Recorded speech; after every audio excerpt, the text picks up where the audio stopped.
Hariom friends. आपने दक्षिणामूर्ति का नाम सुना होगा। उनको शिव जी का री इनकारनेशन माना जाता है। वो शिव जी के स्वयं अवतार थे। और महर्षि रमन को भी बहुत सारे लोग कहते हैं कि वो दक्षिणामूर्ति के अवतार थे। तो there is a book face to face with the, इसमें बहुत सारे लोगों का, बहुत सारी पर्सनैलिटीज, बहुत सारे सीकर जो मिलने आए रमन महर्षि से, उन्होंने क्या नरेट किया, how did they feel Raman महर्षि, वो दिया हुआ है। और लास्ट में 2 पेज उन्होंने दक्षिणामूर्ति के लिए लिखे हुए हैं। तो मैं वहां से पढ़ रहा हूं। Dakshinamurthy the great silent guru as incarnation of Lord Shiva. Lord Shiva का इनकारनेशन कहते हैं उनको। It is said that Lord Shiva manifested as Dakshinamurti in order to instruct and enlighten 4 ascetics. सनकादिक नाम से 4 ऋषि थे। वो बहुत ओल्ड हो गए थे और उनको जागृत करने के लिए, उनको गाइड करने के लिए दक्षिणामूर्ति ने, मीन्स शिव जी ने दक्षिणामूर्ति के रूप में अवतार लिया। ऐसा जो है हमारे स्क्रिप्चर्स में कहा गया है। In the traditional version of this story, he appeared in the form of a young boy sitting under a banyan tree. एक जो है बरगद के पेड़ के नीचे यंग बॉय के रूप में दक्षिणामूर्ति जी बैठे हुए हैं। ऐसे वो अपीयर हुए। The 4 ascetics attained enlightenment as a result of receiving दक्षिणामूर्ति's silent transmission. और वो ऋषि जो है वो बूढ़े हो चुके थे और दक्षिणामूर्ति ने अपनी साइलेंट जो ट्रांसमिशन दी उनको, तो उससे वो एनलाइटेंड हो गए। ए वर्स फ्रॉम आदि शंकरा श्री दक्षिणामूर्ति स्तोत्र गोज ऑन टू से, look at the wonder under the banyan tree. आदि शंकराचार्य ने एक शंकरामूर्ति का स्तोत्र लिखा है। उसमें कहते हैं कि देखो बरगद का पेड़ है। While the disciples are old and grey-haired, कहते हैं जो शिष्य हैं वो बूढ़े हैं और उनके बाल भी सफेद हो गए हैं। The teacher is blooming youth, और जो टीचर है वो बिल्कुल यंग है एकदम। ऐसा नहीं होता, usually it is the reverse way. तो आदि शंकराचार्य वंडर स्ट्रक है जब वो लिख रहे हैं। ये देखो व्हाट ए वंडर, एक बानियन ट्री के नीचे एक यूथ, फुल ऑफ यूथ एक बैठा है और उसके सामने उसके डिसाइपल्स नीचे 4 बूढ़े और सफेद जो है बालों वाले बैठे हैं। And though the master's speech is simple silence, the doubts of the disciples are all resolved. कहते हैं उसकी जो लैंग्वेज है वो बिल्कुल साइलेंस है। He is not speaking anything, लेकिन इतने डाउट्स थे चारों डिसाइपल्स के मन में, और वो बूढ़े हो चुके थे, उनके बाल पक चुके थे, और उसके साइलेंस ट्रांसमिशन से वो सब शांत हो गए and they got awakened. Dakshinamurthy means southward facing god. आगे वो उसको एक्सप्लेन करते हैं कि हम उसको दक्षिणामूर्ति कहते हैं जो कि साउथ की तरफ जो गॉड है उधर फेस कर रहा होता है। And one finds Lord Shiva in this form on the outside of southern walls of South Indian Shiva temples. जितने भी साउथ इंडिया के शिवा टेम्पल हैं उसकी सदर्न वॉल पे दक्षिणामूर्ति की मूर्ति बनी होगी। Shri Raman devotees generally believe that the Maharshi was a manifestation of Dakshinamurthy. जितने भी रमन महर्षि के डिवोटीज थे वो मानते थे कि महर्षि रमन जो हैं वो दक्षिणामूर्ति के ही अवतार हैं। He took up residence on the southern side of Arunachal Hills. उन्होंने जो है अपना जो स्थान लिया आश्रम, वो भी सदर्न साइड में था अरुणाचल हिल्स के। Identify himself with the Arunachal Shiva, और वो अरुणाचल शिवा को मानते थे, उसके साथ उनका तादात्म्य था। And he always preferred to teach through silence. और रमन महर्षि की जो टीचिंग थी, फर्स्ट टीचिंग थी to teach through silence.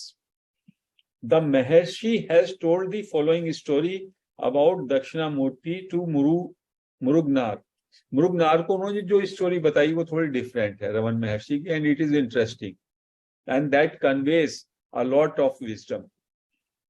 When the four aged Sankadi Rishi, Sanak, Sanandan, Sanat Kumar and Sanata Sujata, ये 4 संकादिक ऋषि थे. First saw the youthful Dakshinamurti sitting under a banyan tree. They at once got attracted to him. ये 4 जो वृद्ध ऋषि थे, इन्होंने जब देखा एक यंग ऋषि को बरगद के पेड़ के किनारे, तो ये उसकी तरफ अट्रैक्ट हो गए. And understood that he was the real सदगुरु. और उनके अंदर से, अंतरात्मा से ये पुकार आई कि ये वास्तव में सदगुरु है, हमें सदगुरु मिल गए. उसकी एक झलक देख के अट्रैक्ट हो गए और उनके अंदर से उन्हें ऐसा विश्वास हो गया कि ही इज अवर सदगुरु. दे अप्रोच्ड हिम, वो उसके पास गए यंग ऋषि के. डिड 3 प्रदक्षिणा अराउंड हिम, और 3 बार उनकी प्रदक्षिणा की. प्रोस्ट्रेटेड बिफोर हिम, उनके सामने नतमस्तक हुए, झुके. सेट एट हिज फीट, और उसके पैरों में बैठ गए. And began to ask very shrewd and pertinent questions about the nature of reality and the means of attaining it. और फिर बहुत सारे क्वेश्चंस पूछने लगे उनसे. What is reality, how do we realize, इस तरह के बहुत क्वेश्चंस पूछने लगे. Because of the great compassion and fatherly love, जबकि वो यंग बॉय है तभी भी उनके अंदर करुणा है और फादरली लव है, पिता के समान प्रेम है, तो वो उनको शिष्य मान रहे हैं. which he felt for his aged disciples, the young Dakshinamurti was overjoyed to see their earnestness, wisdom and maturity, and gave apt replies to each of their questions. वो अपने जो बूढ़े डिसाइपल्स थे उनकी सिंसियरिटी से, उनके ज्ञान से, उनकी शंकाओं से प्रभावित हुए, और करुणा के कारण और पितृतुल्य प्रेम के कारण उन्होंने उनके सारे क्वेश्चंस के आंसर दिए ऋषियों के. As he answered each consecutive question, further doubts arose in their minds and they asked further questions. लेकिन जैसे ही वो क्वेश्चंस का जवाब देते, उनके मन में और क्वेश्चन उठ जाते, वो उनका जवाब देते, और वो दे रहे थे ऐसे ही. Thus they continued to question Dakshinamurti for 1 whole year. Raman महर्षि कहते हैं 1 साल तक उन यंग ऋषि से, दक्षिणामूर्ति से, वो चारों के चारों सवाल करते रहे.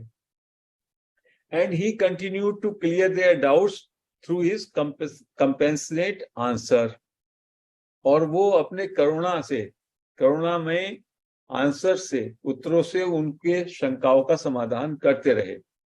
Finally Dakshinamurthy felt that if he continued to answer the questions, more doubts would arise in their minds and there would never be an end to their ignorance. फिर दक्षिणामूर्ति को ऐसा लगा कि यदि मैं इनके क्वेश्चंस के आंसर देता रहा तो इनके मन में और डाउट्स उठेंगे और ये अनएंडिंग चेन चलेगी, question answer. Therefore, suppressing the feeling of compassion and fatherly love which was welling up within him, तब उन्होंने अपने अंदर जो करुणा का भाव था, जो पितृतुल्य प्रेम था उन ऋषियों के प्रति, उसको कंट्रोल किया. He merged himself into supreme silence, और वो सुप्रीम साइलेंस में, परम मौन में चले गए. Because of their great maturity, which had got ripened greatly due to their year-long association with the Sadguru, as soon as Dakshinamurti assumed silence, they too got merged into supreme silence, the true state of self. तो दक्षिणामूर्ति ने क्या किया? Compassion और जो fatherly love है उसको control करके ही plunged into supreme silence, परम मौन में चले गए. और चूंकि वो चारों ऋषि भी 1 साल तक सदगुरु के एसोसिएशन में थे तो वो भी राइप हो गए थे, तो मोमेंट ये सुप्रीम साइलेंस में गए तो वो भी सुप्रीम साइलेंस में उनके साथ चले गए, जो कि ट्रू स्टेट है सेल्फ की. True state of self is क्या है? Silence, total silence. When Murugnar, who was hearing the story, remarked that no book has mentioned about Dakshinamurti ever speaking anything.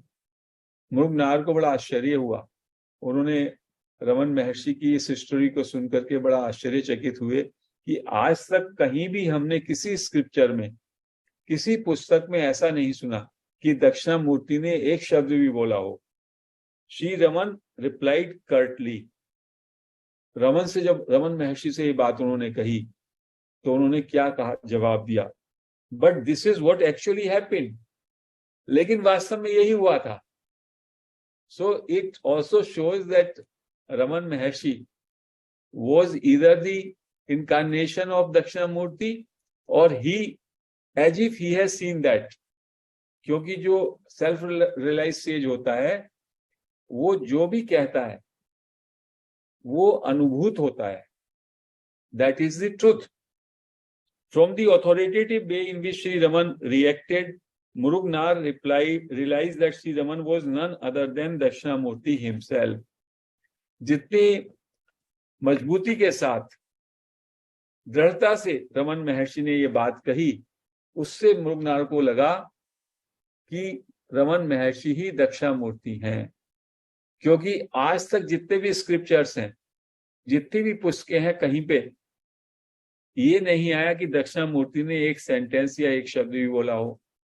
और रमन महर्षि ने कहा 1 साल तक, 1 वर्ष तक दक्षिणामूर्ति अपने 4 वृद्ध शिष्यों को करुणा और पितृतुल्य प्रेम के कारण उनके क्वेश्चंस का लगातार समाधान करते रहे, आंसर देते रहे। तो कितना बड़ा फर्क है। तो मृगनार ने अपना ये क्वेश्चन किया उनको, रमन महर्षि को, जो मृगनार हमेशा उनके साथ ही रहते थे। तो रमन महर्षि ने कहा किसी स्क्रिप्चर में लिखा है कि नहीं लिखा है, but this is the reality. Truth यही है कि पहले उन्होंने उनके सारे क्वेश्चंस के जवाब दिए, वो जवाब देते रहे और ये क्वेश्चंस करते रहे। तब उनकी समझ में आया ये जो संवाद है, जो डायलॉग है, ये डायलॉग कभी भी अनएंडिंग है, ये कभी भी एंड नहीं होता। Therefore the only solution is to plunge into silence. तो एक तो इसका जो टेक अवे है इस बात का कि हम लोग कितनी चर्चा कर लें, हम कितनी सत्संग कर लें, कितने क्वेश्चन आंसर कर लें, ये सब कहीं ले जाएगा नहीं। एक बात हम कहते हैं तो उसमें से हमारे सभी जो सुनने वाले हैं कुछ ना कुछ उसमें से शंका या कोई ना कोई क्वेरी और निकल आती है, क्योंकि माइंड इज लिमिटेड। लिमिटेड बात को बोल के, जो कि अनलिमिटेड के विषय में, अनंत के विषय की कोई भी चर्चा वो माइंड के लेवल पे हो नहीं सकती और ये अनएंडिंग चलेगा। तो इस अनएंडिंग को एंड करने का एक ही तरीका है, just merge into the source. And that source में मर्ज करने का मतलब है एमनेस में, इजनेस में, प्योर अवेयरनेस में, बीइंग में, सेल्फ इंक्वायरी के जरिए आई पे आप अवॉइड करें। That is the message. और दूसरा कि महर्षि रमन ने जिस दृढ़ता से ये बात कही, उसका मतलब है कि जो संत बोलते हैं, जो रियलाइज्ड मास्टर बोलते हैं, यदि उससे वो स्क्रिप्चर से मेल खाता है तो इसका मतलब स्क्रिप्चर्स में जो लिखा है वो सही है। और जहां पे स्क्रिप्चर्स से वो मेल नहीं खाता, वहां पे संत के वाक्य को, रियलाइज सेज के वाक्य को हमें सत्य मानना चाहिए। That is with the realise sages like Raman Maharshi. It is not by any simple person, any master, no. Buddha से भी एक बात पूछी थी।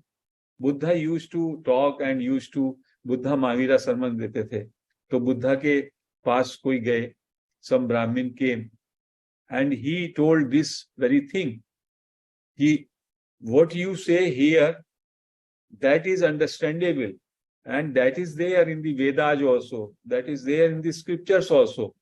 But ये जो बात आप कह रहे हैं sir, we do not find it anywhere. And in some books we have found totally contrary. तो बुद्धा ने यही बात उनको कही कि जो बातें मैं बोल रहा हूं और वो वेद में या स्क्रिप्चर्स में लिखी है, you take them as a truth, and whatever is contrary to what I am saying, take it as untrue. So Ved